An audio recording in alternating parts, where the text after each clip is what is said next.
Hi guys. Sorry if you guys can hear the cars outside. It's a busy road, a highway. Sorry about that. Anyway, a lot of you guys have been asking how I self-publish or am going to be self-publishing my book and what the process of that looks like. And I would really like to take you guys kind of step by step and kind of give you a little bit of a tutorial on how to do it. Like, it won't be super in-depth because there's a lot of stuff that goes into it, but I would like to at least give you a little bit of an idea of how to do it so you could do it if you want to do it. In this series, I will be walking you through basically like the first, like, how do you know your book is ready to be self-published? First off, that's the most important part. Where you can self-publish it, like what kind of retailers, distributors, print-on-demand companies. I'll go over cover design, formatting, interior, like text and stuff, with what font you want to use, what size font, spacing, all that jazz, and then also marketing. So part one of how to self-publish your book.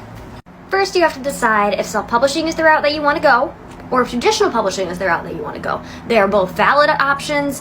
They have their own perks and downfalls, so I'll tell you some of the pros and cons of each of them. The pros of self-publishing are you have full creative control. You can do whatever you want with the cover, the interior. You don't have to take any advice of editors. What is inside the book is yours, and what is on the outside of the book is yours, including how it's marketed. Now, this is also something that can be a downside because you have to pay everybody to do everything. Like, you have to pay somebody to design the cover. Publishing house, you can't rely on it because you don't have one.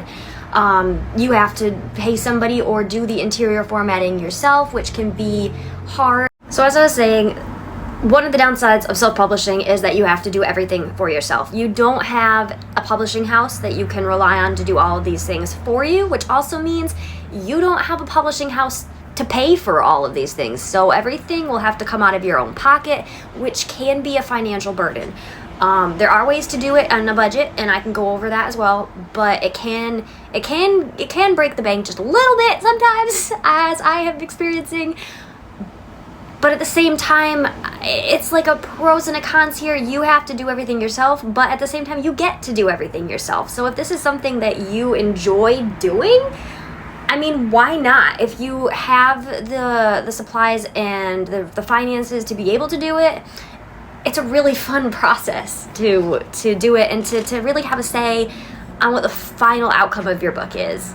All right, so to recap, if you have the time and the skills and you genuinely want to self-publish and you don't mind putting in all the effort and the money that it requires to self-publish, definitely do that, especially if you're writing in a dead genre like dystopian fiction, which is what I write in.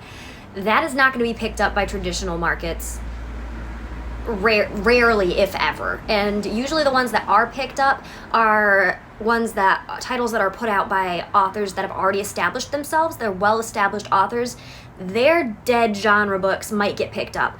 But as a debut author, yours probably won't. Not saying that it's not good, it's just not something that the traditional market is willing to risk investing in, pretty much.